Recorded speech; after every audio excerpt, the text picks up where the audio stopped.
Talvez o que eu vou te dizer agora soe como heresia nos primeiros 30 segundos, mas eu preciso que você desligue o filtro religioso e ligue o filtro lógico.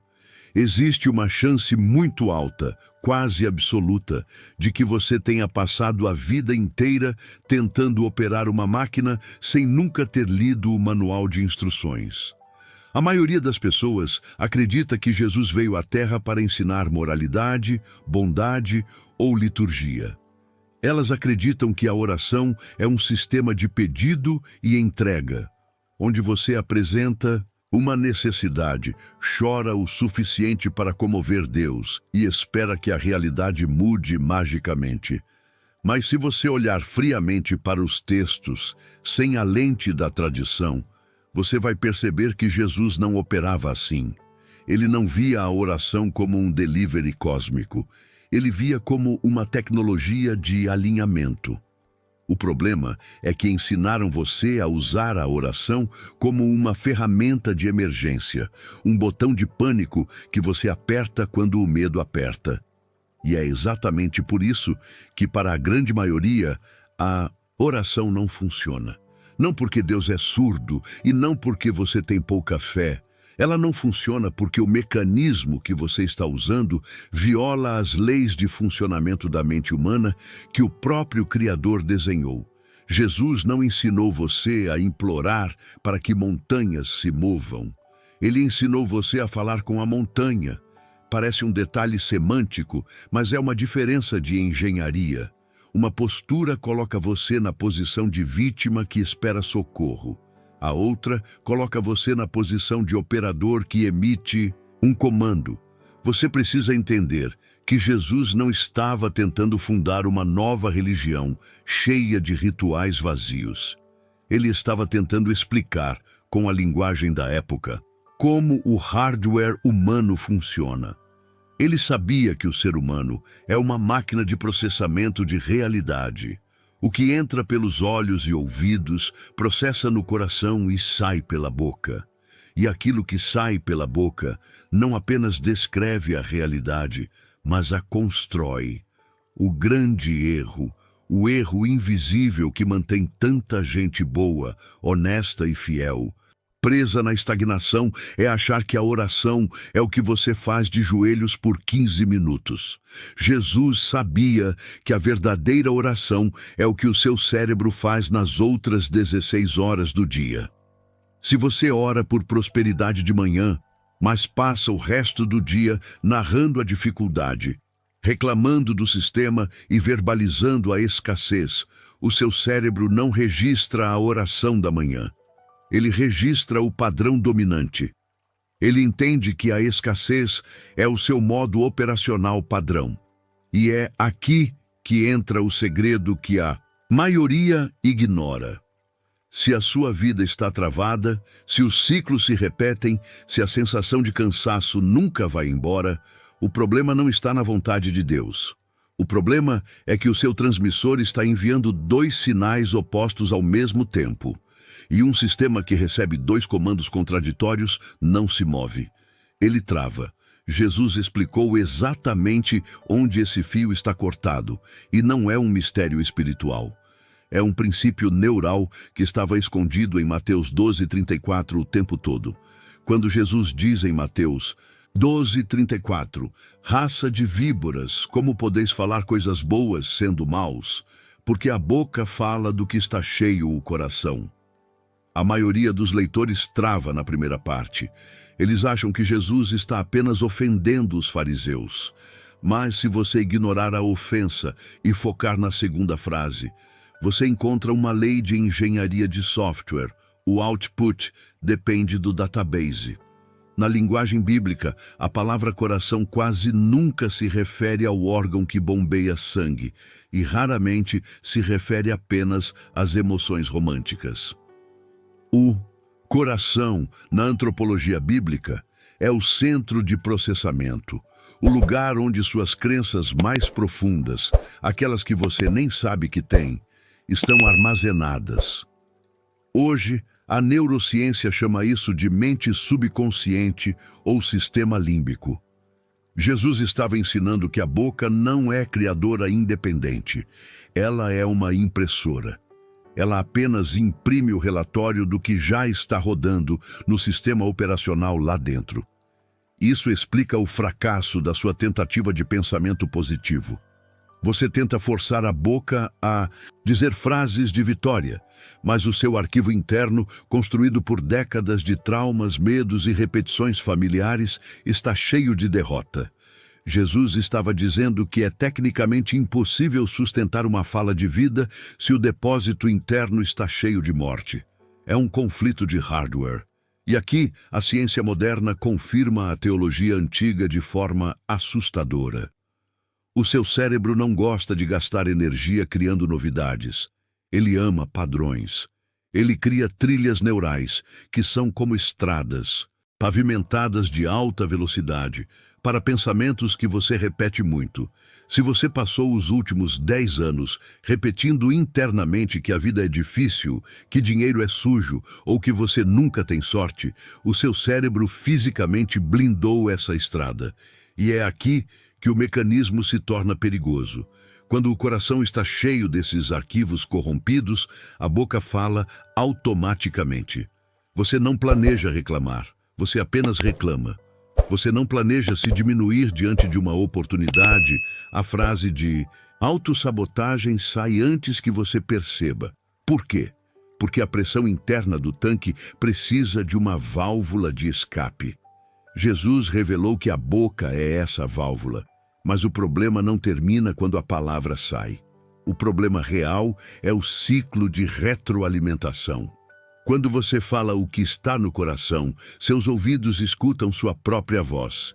E a neurociência prova que o cérebro dá autoridade máxima à sua própria voz, acima da voz de qualquer outra pessoa. Então, veja o ciclo infernal que você criou sem saber. O seu subconsciente está cheio de medo. A pressão sobe. A boca fala medo para aliviar a pressão. O ouvido escuta o medo. O cérebro valida o medo como realidade absoluta e reforça o arquivo no subconsciente. O coração fica ainda mais cheio. E o ciclo recomeça, mais forte, mais rápido e mais profundo. É por isso que Jesus foi tão radical. Ele não estava pedindo educação no falar. Ele estava tentando interromper um loop cibernético que transforma um pensamento passageiro em um destino inevitável. Você acha que está apenas descrevendo o seu dia ruim, mas biologicamente e espiritualmente você está assinando embaixo, autenticando o documento e mandando o cérebro repetir a mesma cena amanhã. Isso nos leva ao diagnóstico mais brutal da sua vida espiritual. Algo que eu chamo de esquizofrenia funcional. A maioria dos cristãos vive dividida entre duas personalidades. Existe a personalidade do quarto de oração, que é cheia de fé, que cita versículos, que chora e acredita no impossível. E existe a personalidade do cotidiano, que assume o controle assim que você diz amém e abre a porta do quarto. Essa segunda personalidade é cínica, medrosa, ansiosa e viciada em narrar problemas. O erro fatal é achar que Deus está ouvindo apenas a personalidade número 1, mas a biologia do seu corpo e a estrutura da realidade estão ouvindo a personalidade número 2, simplesmente porque ela passa mais tempo no comando. Faça a matemática fria do seu dia. Você passa talvez 20 minutos orando com fé e passa as outras 16 horas acordado reagindo com medo, reclamando do governo, criticando seu cônjuge, declarando cansaço e concordando com a escassez. O seu cérebro é uma máquina estatística. Ele não julga a intenção, ele julga a frequência. Se você envia 20 minutos de sinal de vitória e 16 horas de sinal de derrota, qual sinal você acha que vai se tornar o padrão neural? O sinal de derrota ganha por esmagamento. A sua oração de fé é tratada pelo sistema como uma anomalia, um ruído passageiro que não tem força para reescrever o código base que você reforça o dia inteiro com a sua boca. É aqui que a instrução de Jesus sobre não usar vãs repetições ganha uma nova camada de profundidade. Muitos acham que vã repetição é apenas falar a mesma frase muitas vezes na oração. Mas a repetição mais perigosa e mais vã é aquela que você faz fora da oração. É a repetição do discurso de vítima. É a repetição da narrativa de doença. É o hábito de contar a mesma história triste do seu passado para todo mundo que você encontra. Jesus sabia que essa repetição é vã porque ela não produz vida. Ela apenas cimenta o buraco onde você está. Quando você repete o problema, você o atualiza. Você faz o download do trauma de novo e de novo, renovando a assinatura química dele no seu corpo. O resultado desse conflito é a paralisia. Tiago, o irmão de Jesus, escreveu que o homem de ânimo dobre, ou seja, de mente dividida, é inconstante em todos os seus caminhos e não deve esperar receber coisa alguma do Senhor. Isso não é uma punição divina, é uma descrição de mecânica. Um homem que diz Deus vai prover às 7 da manhã e diz estou falido ao meio-dia, enviou 2 comandos opostos para o sistema. O resultado de 2 vetores opostos é 0. Você não sai do lugar, você não avança. Você fica preso em um ciclo de esforço máximo e resultado nulo, gastando toda a sua energia apenas para combater a sua própria descrença, sem sobrar nada para construir o futuro. Você precisa entender que o reino de Deus não responde à necessidade, ele responde ao alinhamento. Enquanto a sua boca estiver desalinhada da sua oração, você é um reino dividido contra si mesmo. E Jesus foi categórico. Todo reino dividido contra si mesmo não subsistirá. Ele cai. E é exatamente por isso que você sente que está desmoronando, mesmo estando dentro da igreja, mesmo lendo a Bíblia, mesmo querendo acertar. O colapso não é espiritual. O colapso é estrutural. Você está construindo com uma mão e demolindo com a outra. E enquanto não houver um protocolo de reinicialização para a sua linguagem, a oração continuará sendo apenas um analgésico temporário, e não a ferramenta de governo que ela foi desenhada para ser. Agora que você entendeu o diagnóstico, precisamos iniciar o protocolo de reinicialização.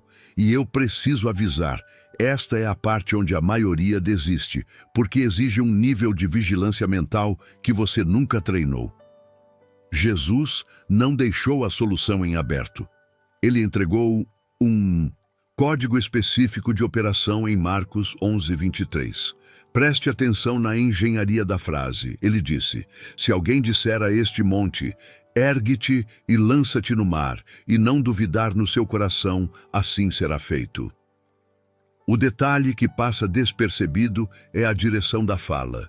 Jesus não disse para você falar com Deus sobre o monte. Ele disse para você falar com o monte. Existe uma diferença abissal entre súplica e decreto. Súplica coloca você na posição de quem não tem, de quem espera. Decreto coloca você na posição de governo, de quem já possui a autoridade. Quando você muda a chave e começa a falar com a circunstância, em vez de apenas chorar sobre ela, o seu cérebro muda a química do seu corpo. Súplica gera passividade e espera. Decreto gera mobilização e alerta. O seu sistema nervoso central não foi desenhado para operar em dúvida, ele foi desenhado para executar comandos claros. Enquanto você ora pedindo para Deus tirar o medo, mas continua falando palavras de insegurança, o comando final é insegurança. O protocolo de Jesus é alinhar a fala externa com a verdade interna, até que a dúvida morra por inanição. E para fazer isso, você precisa entrar no que eu chamo de jejum de palavras mortas. Este é o exercício prático mais difícil que você fará na sua vida cristã. Durante os próximos 7 dias, você vai monitorar a sua boca como se ela fosse uma arma carregada, apontada para a sua própria cabeça. O desafio não é falar coisas bonitas. O desafio é parar de falar coisas mortas.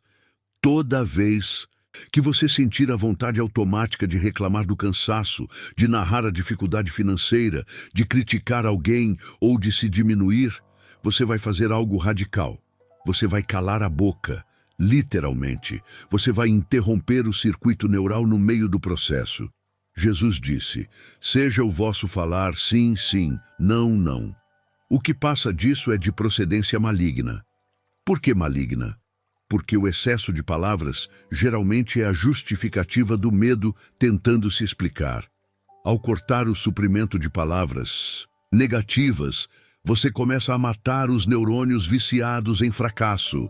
O cérebro funciona com base em uso. Se você não usa a estrada neural da reclamação, o mato cresce nela. A trilha desaparece. No início, você vai sentir uma abstinência real. Você vai sentir uma vontade física de verbalizar o problema, porque o seu corpo quer a química da vitimização a que ele se acostumou. Mas se você resistir, se você mantiver o silêncio onde antes havia ruído, você abre espaço para instalar um novo software. É aqui que você começa a usar a repetição intencional. Você substitui a frase "eu não aguento mais" por "tudo posso naquele que me fortalece". Não como um papagaio, mas como alguém que está martelando uma estaca no chão para firmar uma tenda. Essa é a verdadeira engenharia da fé. Não é sentir arrepios no culto de domingo. É a disciplina brutal de vetar qualquer palavra que não esteja alinhada com o futuro que você quer criar. Jesus não estava brincando quando disse que pelas suas palavras você será justificado e pelas suas palavras você será condenado. Ele estava descrevendo o tribunal da sua própria mente. Se você quer ver o milagre fora, primeiro você precisa parar de assassinar o milagre dentro. O protocolo é simples. Se a palavra não constrói, ela não sai. Se o pensamento não se alinha com a promessa, ele não vira som. É o silêncio da carne que permite o grito do espírito. E quando você domina a sua língua, diz Tiago, você se torna capaz de refrear todo o seu corpo e, consequentemente, todo o seu destino. Tudo o que dissemos até aqui é apenas informação. E informação, por si só, não muda a vida de ninguém. O que muda é a decisão irrevogável de aplicar. A partir deste segundo, você perdeu o direito à inocência.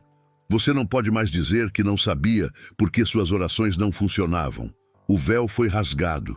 Você agora entende o mecanismo. Você sabe que a sua boca é o leme que dirige o grande navio da sua vida, como Tiago ensinou. E que até hoje, você talvez tenha deixado esse leme solto na tempestade, guiado pelo medo e pela reação automática. Mas o tempo da ignorância acabou. Deus, em sua misericórdia, trouxe você até este vídeo não para te condenar, mas para te entregar as chaves do governo que você abriu mão. Nós vamos selar este ensino agora, não com uma oração de súplica desesperada, mas com um decreto de alinhamento.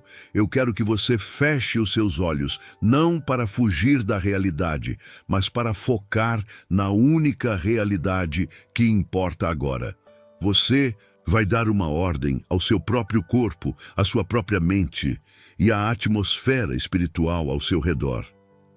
Você vai avisar ao seu cérebro que o padrão antigo de reclamação, vitimização e morte acabou de ser revogado. Não repita isso mecanicamente. Sinta o peso de cada palavra enquanto nós reprogramamos o seu caminho. Pai, em nome de Jesus, eu me apresento diante da tua corte, não como uma vítima das circunstâncias, mas como um filho que assume o governo da própria vida. Eu peço perdão por ter usado a minha boca para profetizar ruína, escassez e doença sobre mim mesmo. Eu reconheço que o meu discurso interno tem sido o meu maior inimigo. Mas hoje, pela autoridade do teu nome, eu decreto o fim desse ciclo. Eu ordeno ao meu cérebro que rejeite todo pensamento de morte. Eu ordeno à minha boca que se cale diante do medo e só se abra para concordar com a tua promessa. Que cada palavra que sair de mim, a partir de agora, seja semente de vida, tijolo de construção e espada de avanço. Espírito Santo, seja o guarda da minha porta. Que a minha língua perca a capacidade de reclamar e ganhe a habilidade de criar.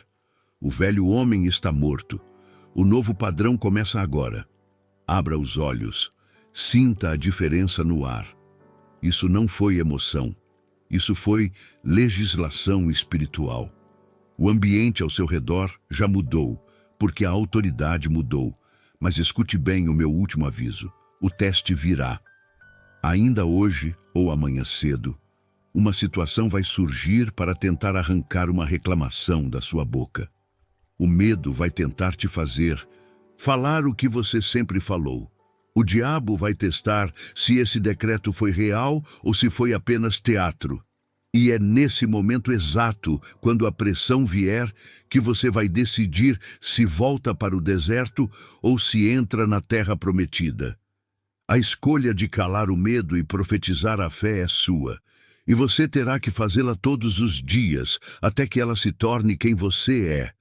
Se você entendeu a gravidade do que acabamos de fazer aqui, se você realmente decidiu parar de sabotar o seu próprio futuro, eu quero que você deixe um sinal público dessa aliança.